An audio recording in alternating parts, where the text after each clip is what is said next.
Warm wishes and welcome to all the Swarajya viewers. We all know Dr. Pankaj Jain ji. He is a scholar of comparative religion and he worked in University of Texas and now he is with the Flame University. He has contributed very significantly to the discourse of the interaction of Dharma and science on the one hand, and about the dynamics, the social dynamics that happen in the diaspora, Hindu as well as the Jain community on the other hand. So, in both these crucial domains, the contribution of Dr. Pankaj Jain ji has been very important. And it has set a very good academic narrative that is sympathetic to the Dharmic worldview. So I welcome Dr. Pankaj Jain ji, and we will have this conversation started. Thank you, Aravindan ji. How are you? Fine.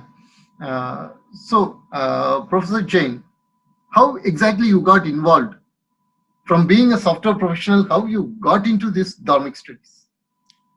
Yes, I trained in Karnataka to become a software engineer. But as I was following the trend of leaving India and going to US, my employer invited some people from North America to train us. And as they were going back to their country and we were gifting them Bhagavad Gita and Shiv Kumar Sharma and Hariprasad Chaurasia's music albums, I realized that I'm missing out something.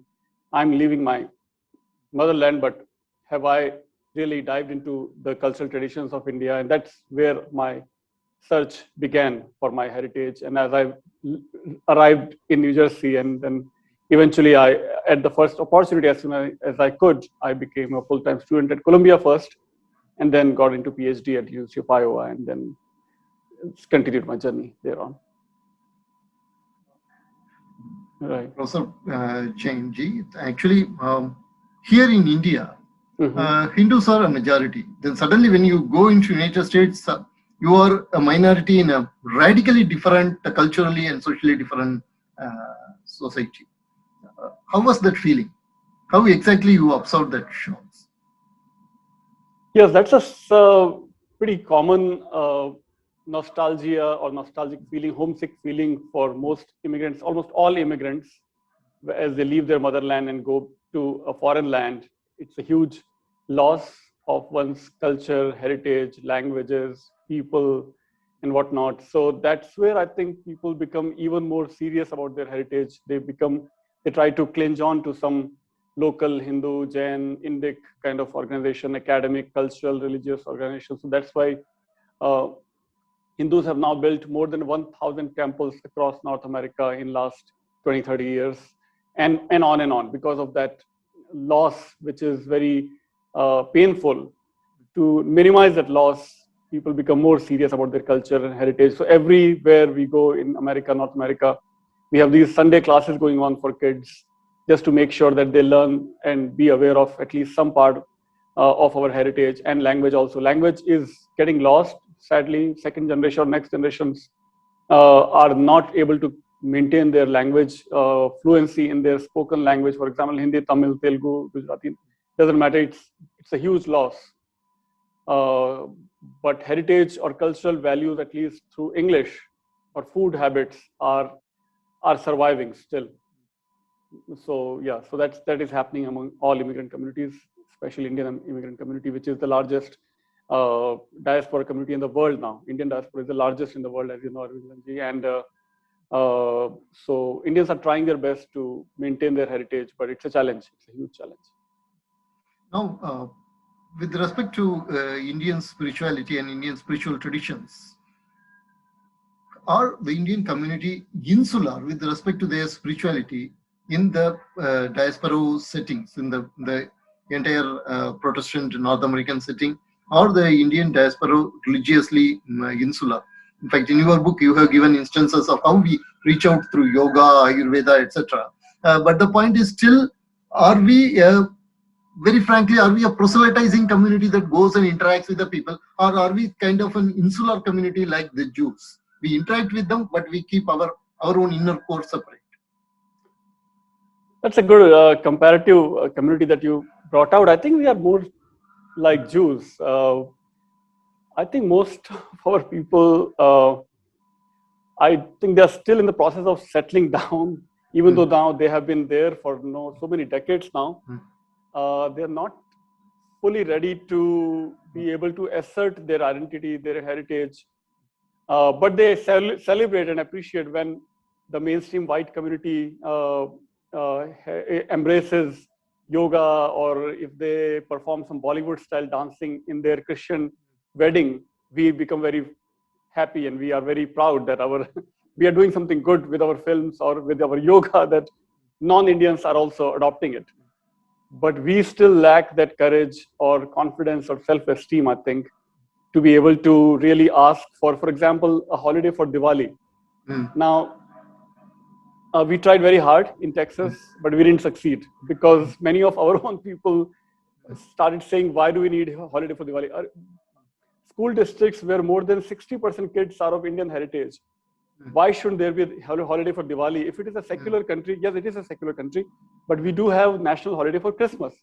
We do have schools closed for Good Friday, even though they may not call it a Good Friday holiday, but Good Friday all schools are closed across Texas. Christmas, of course, is a national holiday. And where in those school districts where Hindus or kids of Indian heritage are more than 60%, 70%, what is wrong in asking for a Diwali holiday? But no, our own people are so scared or so uncomfortable raising these kind of questions that it remains an unfulfilled mission for Texas. It does happen. It has happened in New Jersey, New York, Pennsylvania, Massachusetts, Maryland, in some schools, some public schools. Public schools means the schools that are funded by American taxpayers, mainstream taxpayers. So even in those schools, there are now national annual holidays for those schools for Diwali, Ramzan, Eid, and for Chinese New Year, in addition to Christmas and Good Friday in 5 northeastern states. But in Texas, it remains to be seen that it will happen in Texas also at some point. In California, I'm very surprised. I was very surprised. I'm still very surprised. Not even a single person apparently has raised the voice enough to be able to convince California decision makers, where again Asian people are at such a huge majority in some school districts in Fremont and other places, Sacramento and Irvine in California, but still there is no Chinese New Year holiday or Diwali holiday. Still has not happened even in California, which is really surprising. It's a blue state, so to speak, more progressive liberal state, as you know. So northeastern states it has happened, but California, none of the southern states have accepted any of the Asian holidays still. So we still need to go out and, like the word that you use, proselytizing, or just to be able to really assert or ask for equal rights. We're not asking anything unfavorable or something that has not happened for other communities. What has happened for other countries communities should also be applied to our Asian communities, Indian communities. But that has not yet happened in southern states. I want to ask another one question in this regard before we pass on to your work on science, which is very important, science and Dharma. Before that, I just want to ask this. Sure. When the civil rights movement happened, the Jewish community strongly identified itself with the civil rights movement, despite the fact that the evangelical right was actually supporting the Israeli cause and all that. The Jewish community as a whole very strongly supported the civil rights movement. Now, how much the Hindu communities, the Hindu organizations there, the Hindu family of religions organizations there, they identify themselves with the Native American cause.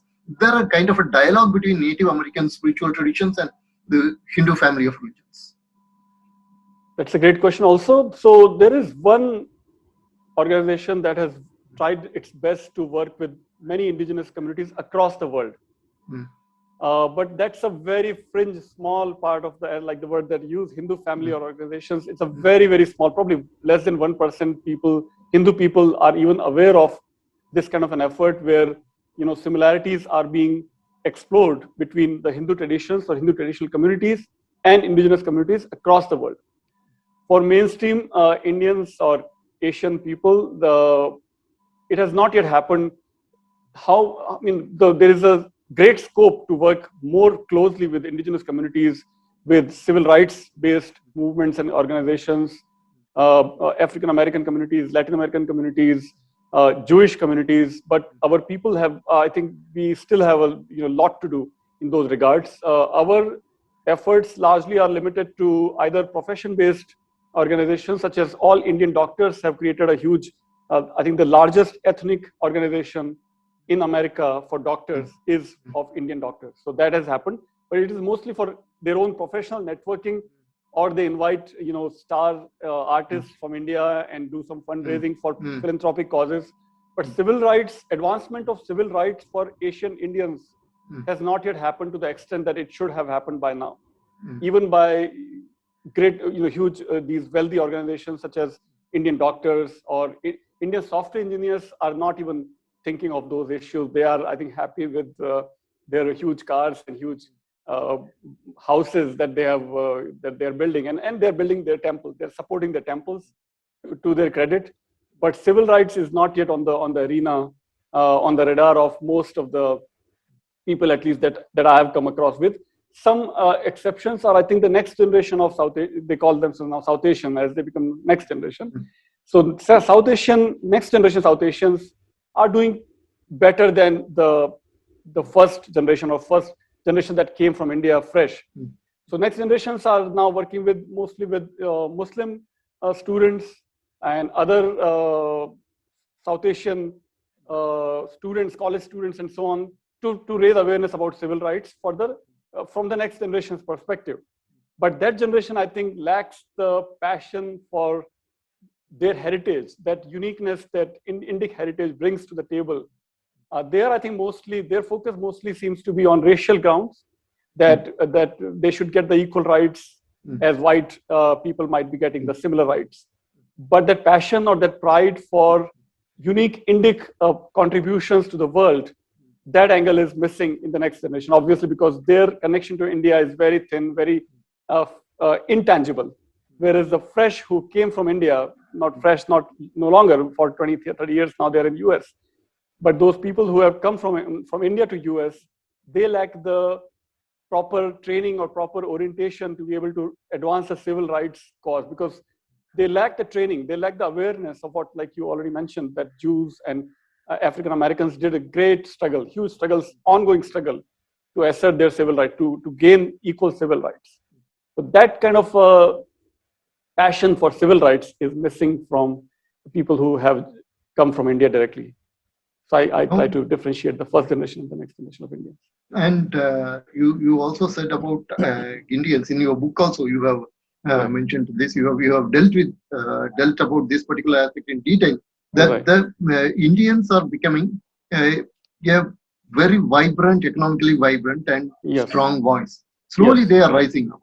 Now, when the West takes notice of this, do you think that the way they looked at the Jews as a kind of with the negative stereotypes? Now already I see that the media spotlight on the Hindus, when they mention Hindus and the media spotlight falls on them, it is always for the negative things, like for caste problems. And already the book Caste has come, and it has actually subordinated racism, made racism subset of casteism.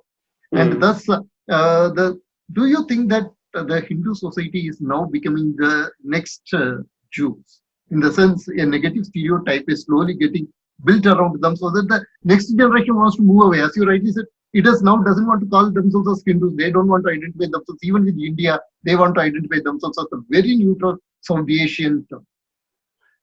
Yes. In India, obviously, we are such a huge majority and so many millions and millions of Hindus.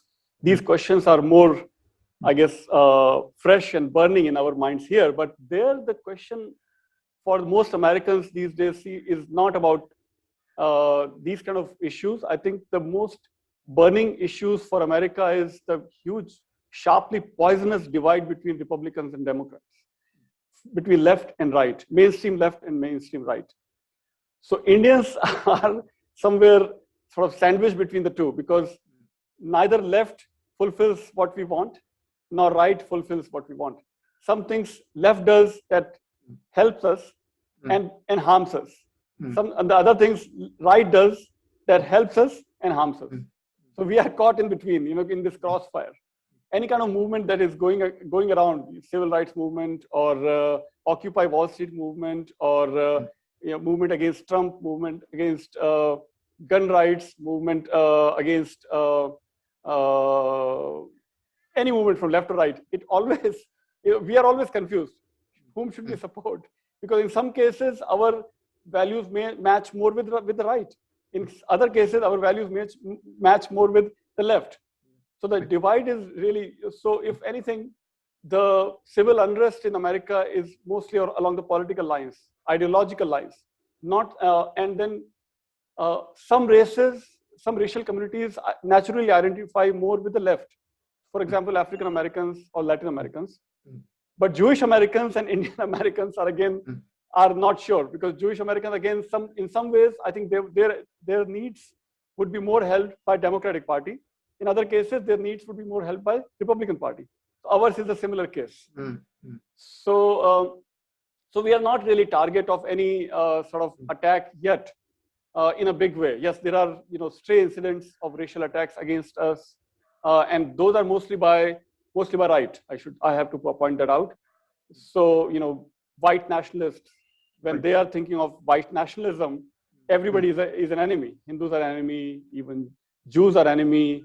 Of course, African Americans are enemy, Latin Americans are enemy for white nationalists. Only white people, only Protestants have the rightful place to live in America from their perspective.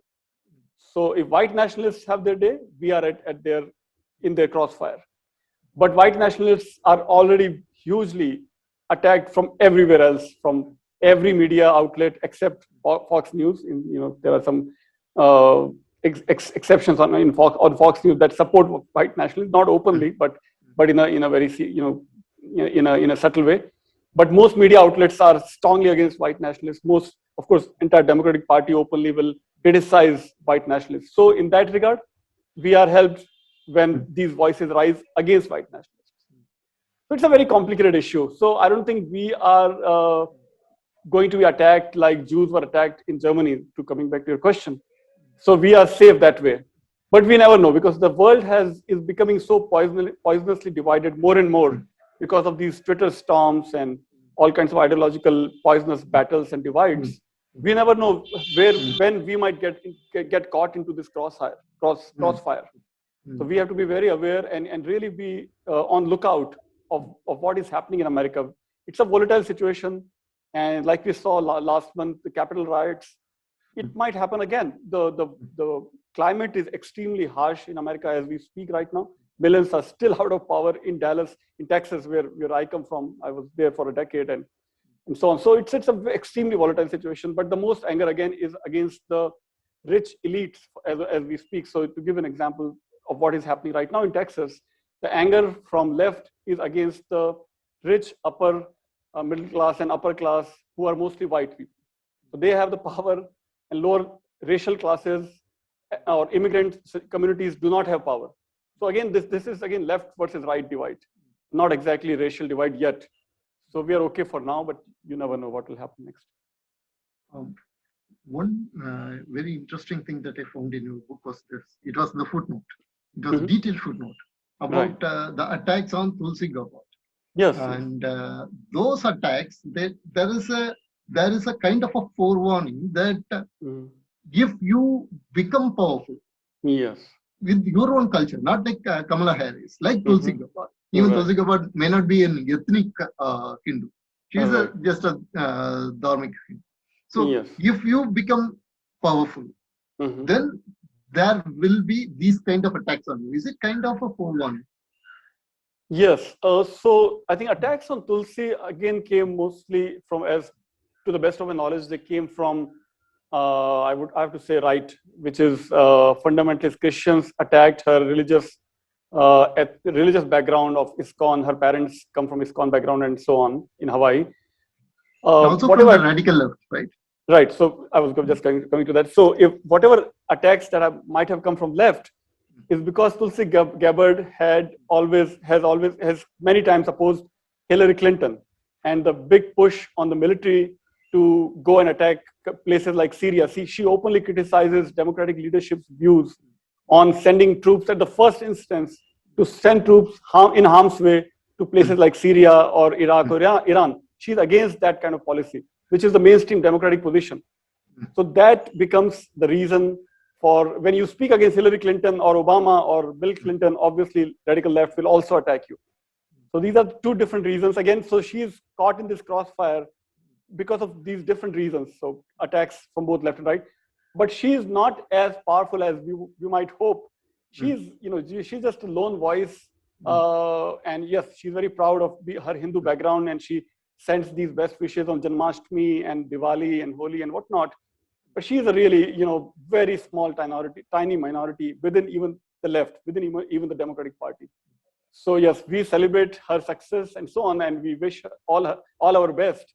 But it's a long way to go before, she can really succeed in fulfilling the dreams and desires of all the Hindu or Indic communities in America.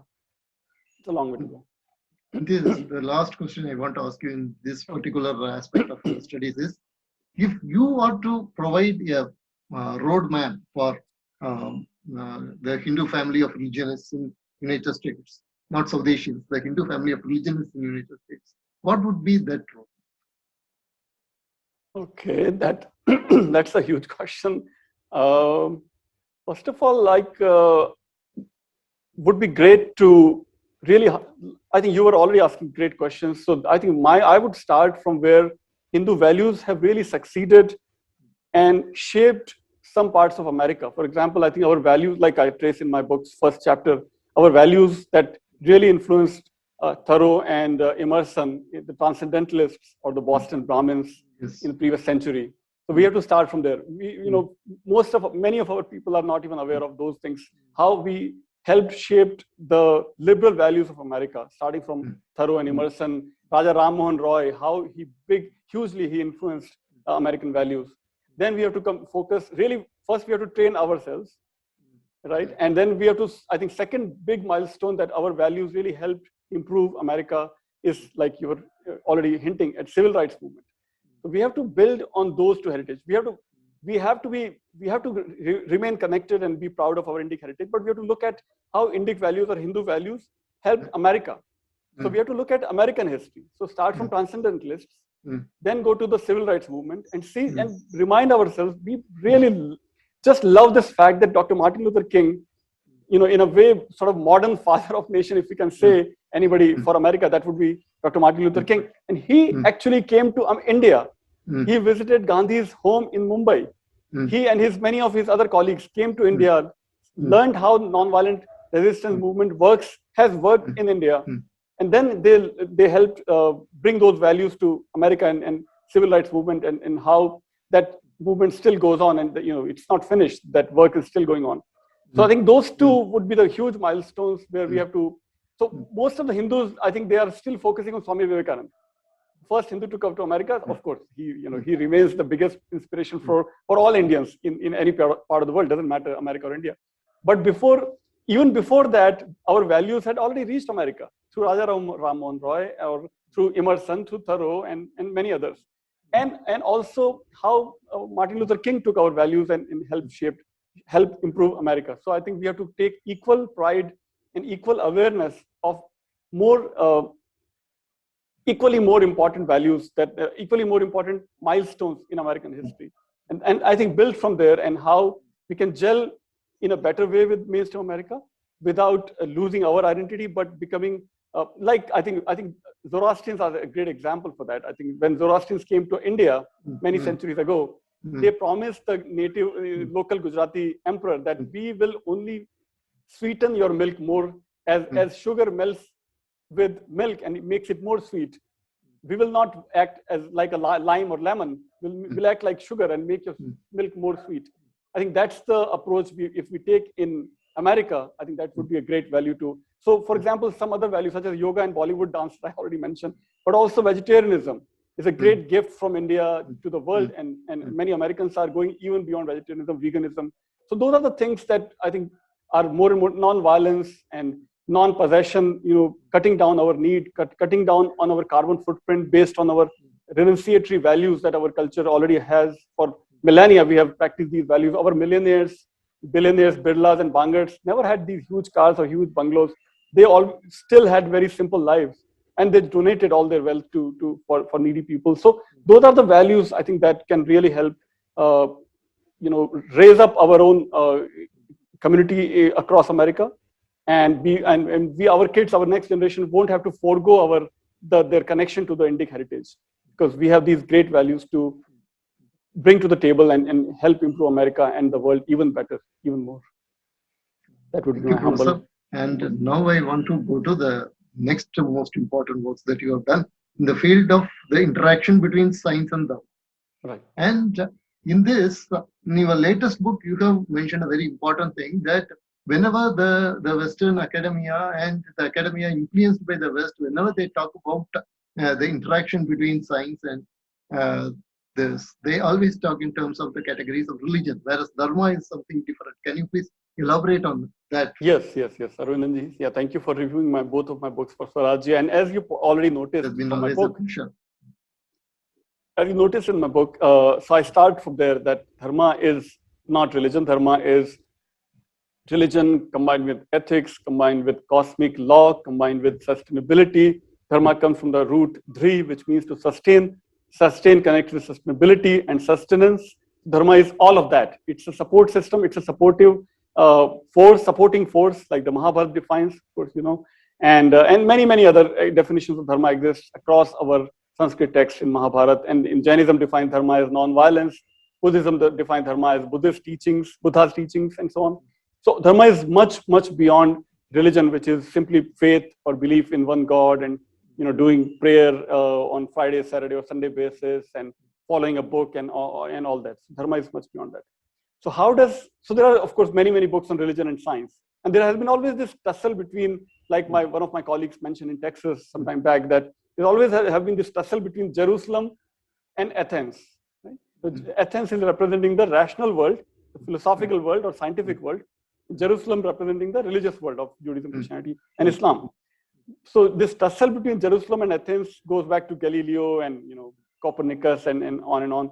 But what about in Indic context, or even Asian context, largely speaking?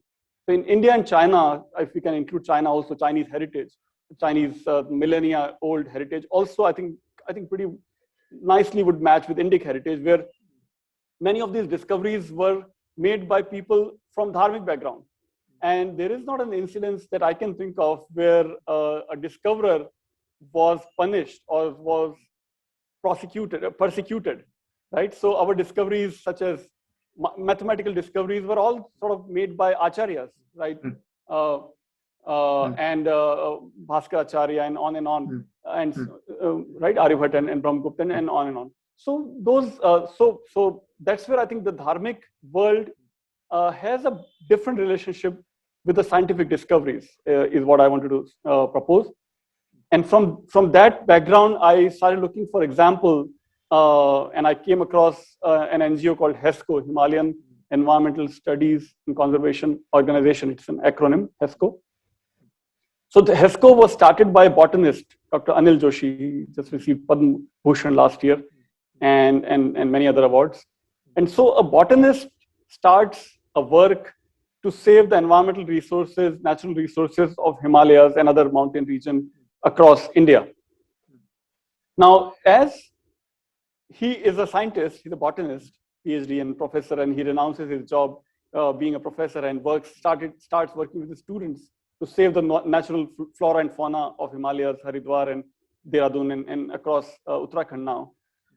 So his view is, but also is, very definitively shaped by his Dharmic background, his Hindu background.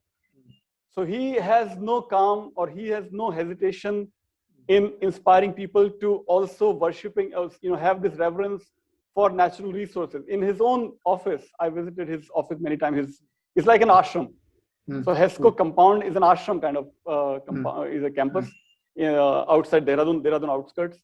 So he says, I want to focus not just on Chintan, my intellectual thinking, but I also want to be aware of Chintan to Chitta to Chaitanya. So he has a temple next to his office, Shiva temple, where he does his rituals.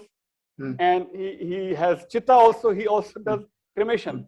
So anybody who has to perform any cremation. So based on cremation ashes, he inspires people to plant more trees. So the cycle of this death and rebirth is very very important and very easily acceptable even by a scientist. So rebirth and rituals for Shiva and scientific discoveries and ecological activism is all gelled nicely in this one man's life called Dr. Anil Joshi, ex-professor at Haridwar University, and now simply Dr. Anil Joshi. And so this, I think that's a great example of how Dharma and science can work together and really bring out something unique. So unique things that he has done with his student volunteers and his staff now, and also I think Government of India also supports his work because it's really important work that he's doing for Himalayas. So long before Benjamin Franklin discovered electricity in America accidentally while flying a kite, like the story that we know, long before that, our women in Himalayas were already generating electricity to for their wheat flour. To generate flour from wheat, they would connect turbines, locally made turbines, with these heavy waterfalls, sharp, speedy waterfalls. So from the waterfalls, they would connect turbines and they would generate electricity. They were generating electricity. They're simply calling it gharat. So these gharats have been producing electricity and helping the women and men of Himalayas for centuries. So Dr. Anil Joshi, what he did, he just revived those, because those local traditions were getting ignored and were getting really, they were dying. These great traditions, very helpful traditions, were being ignored especially during the British Raj. So HESCO, what they did, they just reached across Himalayas and Kashmir and Uttarakhand, across India, and they helped revive these traditions to help local communities to better redesign these kind of turbines. So again, you see these ideas from Dharma and science, from his scientific research and supporting local community, and on and on. So many such examples, I can go on and on. Yes, it's beautiful. And you also mentioned the Punjabi NGO. Yes. So while I was working for my research with HESCO friends in Uttarakhand, there was a conference in Rishikesh at Parmarth Niketan, where Baba Seechewal came from Punjab, in Sultanpur, near Shahkot in Punjab. And he told another excellent story, really interesting story that was new to me, that was 2012. And he said that with his initiative and his followers also supported him, their organization has cleaned out the entire river called the Kali Bain River, the most sacred river of Punjab. And we have not even heard, in non-Punjabis, I don't think, I had never heard that name of the river. Kali Bain River is the river where Guru Nanak actually goes and stays inside water for days. And he has this enlightenment, Jal Samadhi, we can say. He has this Jal Samadhi experience inside the river near Sultanpur, where he comes out of the water and says, there is no Hindu, there is no Muslim. And then Sikh religion starts from that mystical experience that Guru Nanak has. That particular sacred space, sacred river, was completely polluted, was a dead river, until Baba Seechewal took this as a mission. A Sikh Guru, Nirankari Guru. He's not the part of the mainstream Akali kind of tradition, but still a Sikh Guru. So he took this mission upon himself and started cleaning the river single-handedly himself. Baba Seechewal himself will enter the river and start cleaning up, start removing the weeds and so on. And then, of course, his followers also jumped in and started cleaning. And then entire river is now absolutely clean from all kinds of pollution. And they build roads, they plant trees across Punjab, and so many these things are doing. They're also doing.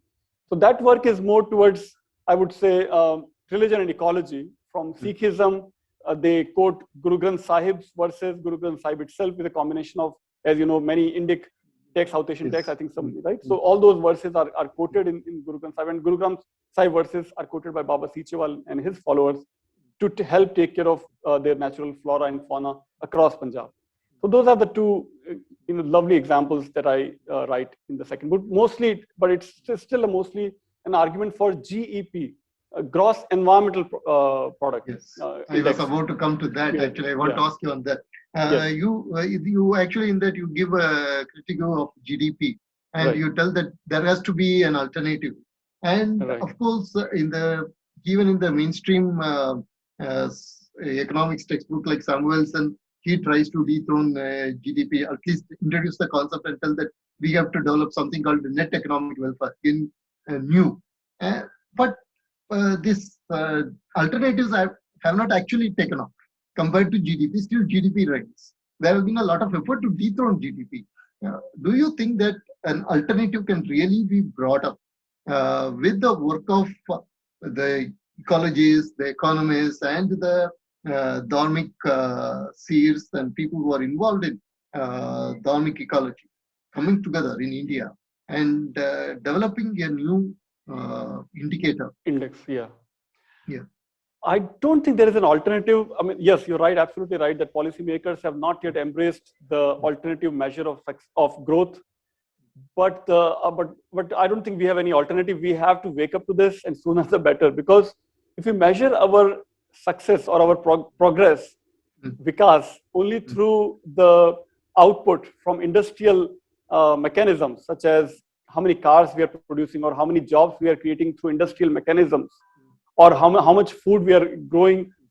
I don't think even food is counted as GDP. Farmers' output is, I don't think, is really counted properly in GDP. We are really focusing on industrial output, which is really such a skewed mechanism to measure our development, our growth, our vikas.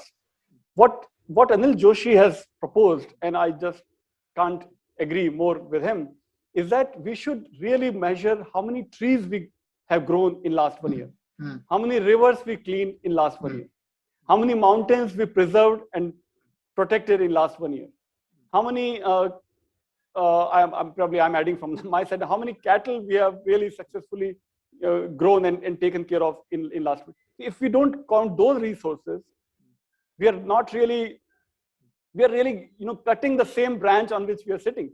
All the industrial output is happening because of the resources that are coming from villages and nature in general, but villages and forests in particular. So if we don't count those particular resources, then we are just losing out. We don't even know how much we are faring well. We have created these silos. So environmental department is a different department, right? And economics is a different. Finance ministry is totally different, and they're almost always in loggerheads, whereas they should be working in hand. Economy cannot exist without ecology. So Sundarlal Bahuguna, one of the mentors of Dr. Anil Joshi, and one of the pioneers of environmental movement in India, Sundarlal Bahuguna used to say, ecology is permanent economy. Without ecology, there is no economy. Where our resources are all coming from ecology. Our water, our timber, our minerals, are all coming from mountains and forests, and where most villagers are. So we have to be really villagers have our villages and forests and all those indigenous communities have to be in forefront when we are measuring economic progress done through last year. So that is what we have to do, and sooner the better, I think. That actually you talked about Mahatma Gandhi in relation to the civil rights movement, but here also I think Mahatma Gandhi is very relevant, isn't it? Yes, because Gandhiji was the one who made such a forceful discourse regarding how these externals should be taken into account in economics. Yes. Long before environmental economics became a discipline. And there was this economics of permanence by Dr. Kumarappa. The whole this thing is there. Do you think that the Hindu religious or the Hindu family of religious organizations, the Dharmacharyas, now we have something called Hindu Dharma Acharya Sabha, these people should take up this issue, at least even if the government is looking into this, the mainstream economists are looking into this, at least they should come up with an indicator based on rooted in Dharma for this. That would be wonderful if that can happen. Oh my God, that would be a dream come true, and Gandhi's dream come true. Gandhi's vision will be fulfilled, and not just I think Gandhi. I think all our entire heritage is begging for better attention. Our heritage has taken care of our ecological resources for millennia, right? Before the British came, our entire land was called Shasya Shamla, which means absolutely green, right? Vande Mataram is all about our nature, right? Sujalam, Suflam, Malayaj Sheetalam, and all that, everybody knows. So the entire praises are of our natural resources, right? We were the 30% of the world's GDP was coming from India, while we were still Shasya Shamla.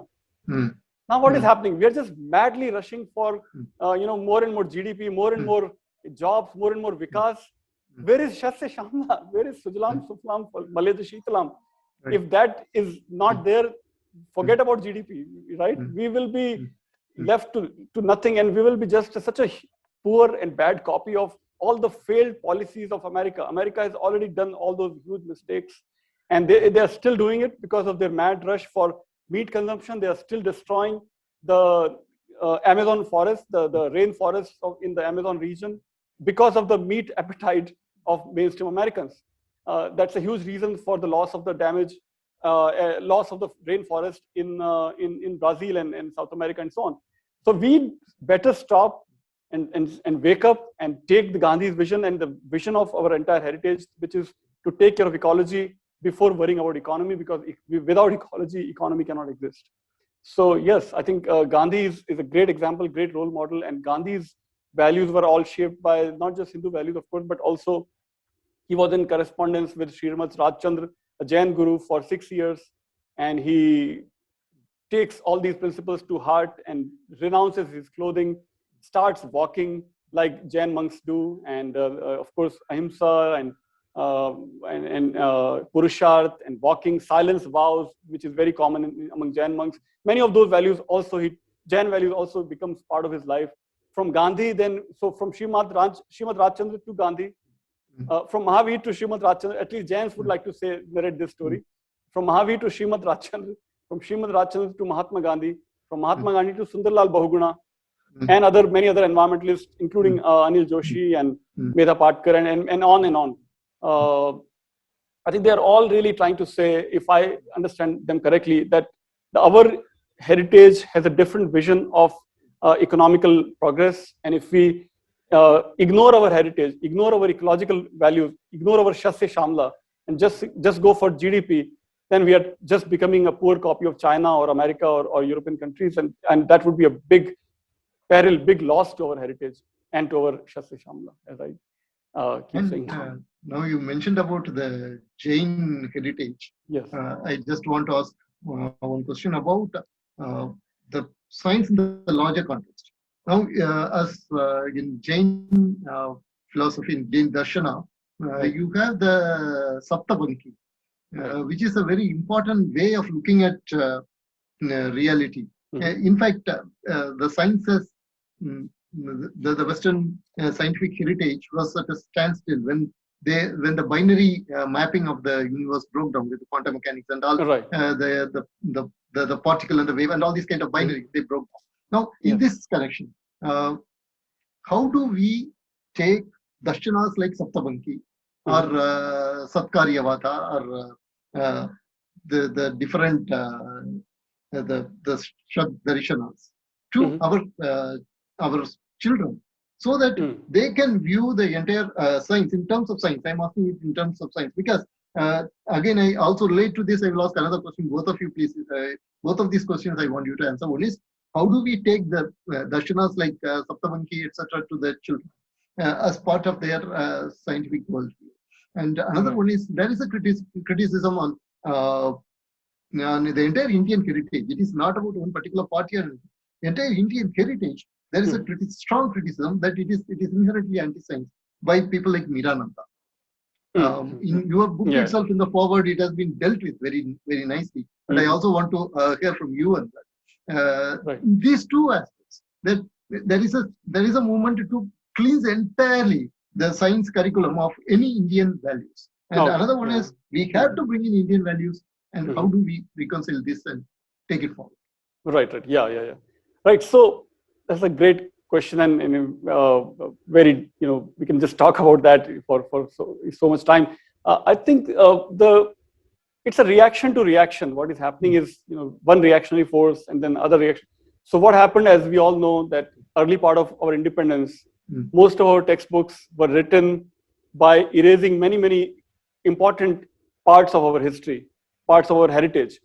I remember, as I was growing up in a small town in Rajasthan, I doubt if I really understood the value of Chanakya, for example, in the Indian context, or the value of Bhaskaracharya or Aryabhat. properly. What is their contribution at the global level? I don't think we are taught properly by our Rajasthan board textbooks or by CBSE. So my 11th, 12th was from CBSE, and of course there also we lacked that time, that perspective. So that was one way of writing textbooks. So to reaction to that came another wave, where suddenly aircrafts were being discovered from Rig Veda, right? And so then to reaction to that comes from Mirananda, that stop this saffronizing the textbook. So it's a really, really chain reaction or going out of control to reaction to reaction to reaction. I think it's just a matter of really looking for universally valid, universally acceptable, doesn't matter by East or West. There are some things that have gone globally or gone at least in Asian context, the great values that have come from Indic traditions, which would be acceptable to both left and right. People like Aryabhat, place like Gwalior Fort. I didn't know that. I discovered this Gwalior Fort very recently, that the first historical evidence of a zero anywhere in the world is in India at the Gwalior Fort. And I've not even visited Gwalior Fort. I'm waiting to go to Gwalior Fort and see from my own eyes. I learned about this from a documentary made by a British scholar of science, a historian of science, who said that, and when they are saying, of course, we have to accept that there is no saffronizing going on there, but at the Gwalior Fort wall, there is the first example of, first evidence of a zero. I didn't know that. And our kids must be told all of such examples, many such examples. Ajanta Ellora caves. What great values, artistic values. Khajuraho temples. How many of our kids have even kids or parents or teachers who has time or interest or passion to go to Khajuraho temple and see what is it all about? Ajanta Ellora, Badrinath. Why Kedarnath temple survives while an entire village is destroyed in the Uttarakhand disaster? So many Sundarbans. Why tigers are not killed by villagers? What is it that in the Indic heritage, Indic traditions, that a forest god, there is a forest goddess living in Sundarbans called Bon Bibi. Bon means one forest, Bon. Bibi, Devi, or so. Beyond Hindu-Muslim divide, beyond left-right divide, that Bon Bibi is saving the tigers and forests in Sundarban. What is wrong about teaching that to our kids? Doesn't matter, which party you belong to, left or right. But those things are not yet, still not there in our textbooks. And no party is really seriously looking for bringing these values to our textbooks. That we have to do. Everybody has to do it. Doesn't matter Indian, non-Indian, white, black, brown, red, green, whatever color, whatever party you are. I think it should be universally acceptable. There are so many other things that we can talk about. First, and on and on. Okay, yeah. So those are the values that let's not react to reactions. Let's look for some universally valid historical facts that are still missing from our textbooks. So sooner we bring those values to our textbook, coming back to your question now, I think better for our next generation, who we should be, I think, really raising as true inheritor of our heritage, of Gandhian vision, of vision of Aryabhat and vision of Bhaskaracharya and vision of Chanakya and so on. Right? So in the whole, how you think in the future, the very coming near future, how you think the Indian science curriculum should be? Already you have given an answer. Right now I'm asking about right in the next future. Now the government is taking a lot of effort to make the children innovative. For the first time in the entire history of independent India, now the science curriculum is being made a place where the children can actually have hands-on experience from the lab. Still now it was not like that. It was completely partitioned. The labs would come at a one particular time only for the sake of marks. Right. Now we are making the children get interested in science. So for the science students, if they are to learn Dharma, what would be the book that you would recommend? Yeah. Or do you envision a textbook for that? You writing a book, Dharma 101 for science students. That would be a wonderful project, and where I think it will have to start with our most ancient discoveries, which are valid, which are accepted across the world, such as zero, like the example that I mentioned. Even that is missing from our textbook references, like Gwalior Fort, the example that I gave. So yes, it has to start somewhere from there. I think great mathematical advances, the trigonometrical advances, the right angle theorem discoveries done by Indian people centuries before other European discoveries, and all of that astronomical discoveries, the distance between sun and earth and diameter of earth, and so many other discoveries were made by our people that are still not found in our textbooks and that are accepted universally. Those discoveries were made by Indians centuries before European discoveries. So I think that's where we have to start. And then we have to come to the, as chronologically, we have to advance and we have to write in this proposed textbook that you're proposing. It would be wonderful. And come to the medieval times where Jantar Mantar were created, the open astronomical laboratories that were created by Raja Jai Singh in Jaipur, in Ujjain, in Delhi. In Delhi, Jantar Mantar is now just a protest place. What is Jantar Mantar? Where people go and just start protesting, right? But Jantar Mantar is an open astronomical laboratory. How many kids are being taught or taken to those places where distances between sun and moon and diameter of earth were all being discovered by medieval people in medieval times in India, before anywhere else. So those are the places that, again, so that would have to come to our textbooks and many other. I think our ISRO-based discovery, the advances that we have made in astronomy, that also will be part of that. And yes, I think that somebody has to write that book, and who knows? Yeah. What about the values? You are the right person to talk about that, because your Jain heritage provides you a very deep anchorage in ahimsa, and also, as I said, Saptabanki, which allows the entire existence to be seen in terms of complementarity, not conflicts. So right. What kind of values from India that have to be incorporated into our science? Yes. I think three values, if I can point out, you have referred to Saptabanki many times, and let's now talk about that. So three pillars on which the Jain philosophy at least stands, which of course are now Jain, Hindu, Indian, Jain, Hindu, Buddhist, and Sikh are so intertwined. So I think largely dharmic values, if we can point down three, is that would be ahimsa, aparigraha, and anekantvad. Right? Ahimsa is coming. Ahimsa paramo dharma is coming from Mahabharata, but is most widely embraced by Jains. So non-violence. So corollary to that is vegetarianism and veganism, which is India's, I think, one of the most important gifts to the world is vegetarianism. Now, the moment I talk about vegetarianism, it can be looked at saffron eyes. Some people will say, no, not everybody is vegetarian. Yes, I know that not everybody is vegetarian in India, but the largest portion of even partial vegetarians is in India compared to any other part of the world. People might take some egg or some meat-based diet, but mostly their basic staple diet is coming from rice, lentil, and wheat. Across India, doesn't matter which part of India you are. And again, comparatively, in a comparative light, India remains one of the lowest, or probably the lowest consumer of especially red meat, the cattle, the pork, the mutton, which are the biggest reasons for the destruction of Amazonian forests, because those forests are now being replaced by animal farming, because we need people who are consuming meat need spaces, need farms where they can grow animals. So those things are not happening in India. People are not doing animal farming in India. People are still are mostly dependent on these vegetarian-based options. So the biggest, I think, dharmic value that you have been asking, Aravindanji, the first value would be ahimsa and vegetarianism and veganism. That would be the first that has to come to this in this book. Second would be aparigraha, which I hinted a little bit. Aparigraha is basically non-accumulation of resources. If I have 10 shirts, I want to cut down to 5 shirts. If I have 10 cars, I want to cut down to 1 car. If I have a huge house, 5 houses, I want to cut down to 1 house. So how do we? I think there was another motto, especially in Gandhian times, and when we were fresh in independence area, we used to use these words: simple living and high thinking. Sada Jivan Uch Vichar. So that is another gift from, like I hinted, our millionaires had very simple life.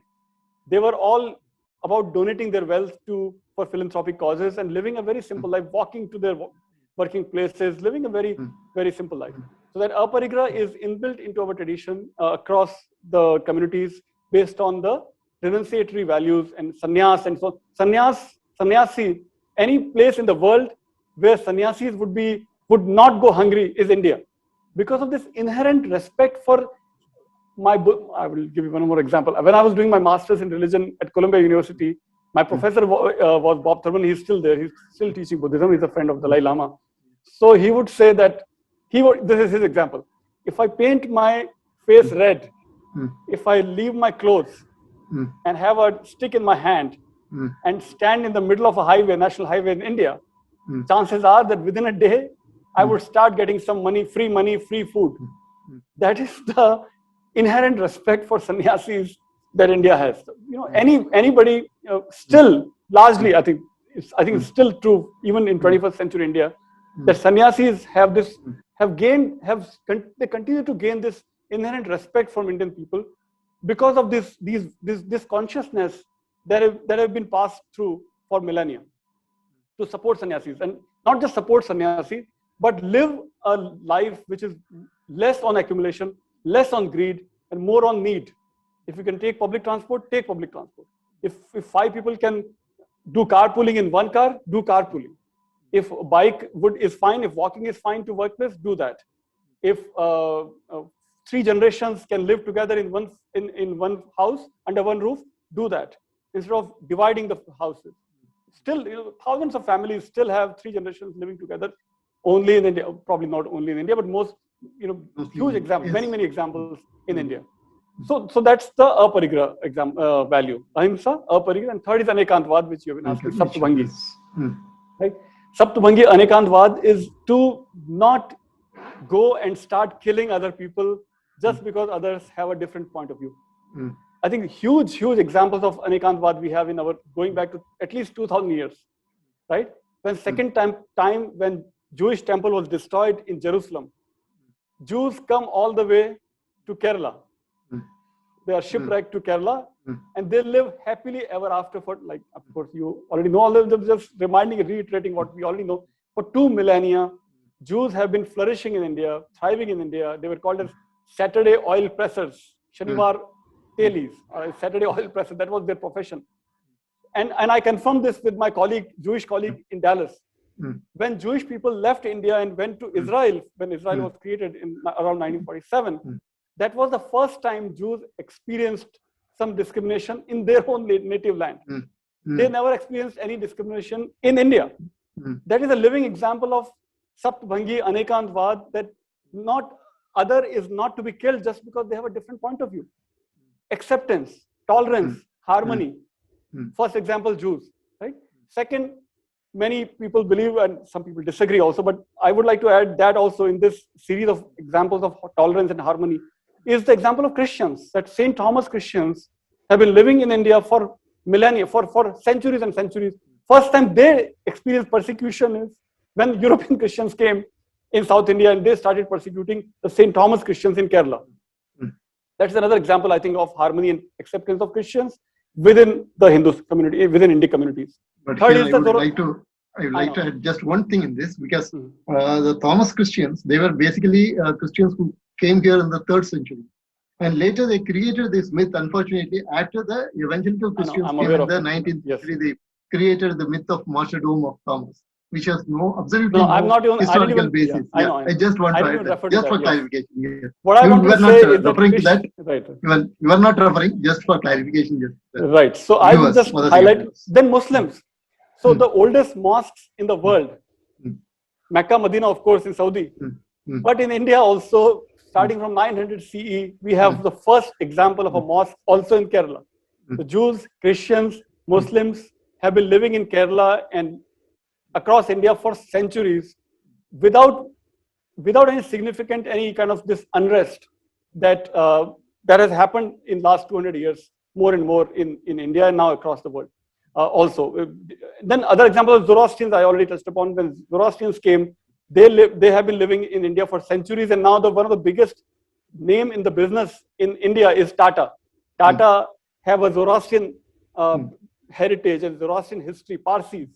Right? Parsis are Zoroastrians. So these are I think, really powerful examples of acceptance, harmony, living together, not just as a theoretical, philosophical, intellectual feast that saptabhangi might resort to sometimes, but these are I think, powerful living examples of acceptance of different point of views, acceptance of different religions, and on and on. I mean, we can go on and on. Even Buddhists, when they had to flee from Northwest India and they had to go to Tibet, and from Tibet to China, Japan, and so on, because of the invasions from Middle East. So that's another, other part of the Islam's arrival is attack on Buddhist monasteries and temples. But so Buddhists had to leave and go to Tibet, and so, but when they had to come back to India, when Tibet was attacked by China, India was always open, right? India again openly embraced Dalai Lama, where he's still living for last so many decades in Himachal Pradesh in Dharamshala. So again, acceptance of Buddhists, acceptance of Zoroastrians, acceptance of early Muslims in Kerala, acceptance of Jews in Kerala, acceptance of Christians in Kerala in southern India in centuries ago, are all, I think, from my perspective, are I think powerful, great examples of acceptance, harmony, and these are the values that I think our next generations have to be told. I didn't know about these things when I was growing up in Rajasthan. I didn't know that one of the oldest mosques in the world is in India. Oldest Jewish community, Christian community, Zoroastrians are all India. They have all disappeared from their native land. Ancient Persia, which is currently Iran, have almost no Zoroastrians left. But in India, they survive, and not just survive, they thrive in the form of a Tata Empire. These are all, I think, some examples from my perspective that have to be taught to our next generation of students. So, Professor, thank you very much for this interaction. It has been a very great pleasure and a mind-expanding session with you, and particularly about these two important books, about your work in these two domains. And we wish you all the best. That we wish you will be writing more and more, and will be enlightening us more. Thank you very much. And thank you, Aravindan ji. Thank you for this opportunity. Thank you again for reviewing my books. That was such a great honor to be reviewed by you. I think those are the two best reviews. Nobody could do more justice to those books, or probably your reviews were really, really eye-opening, insightful. Thank you for doing that. And thank you for this interview. Namaste. Namaste. Thank you, Aravindan ji. Thank you. Yeah.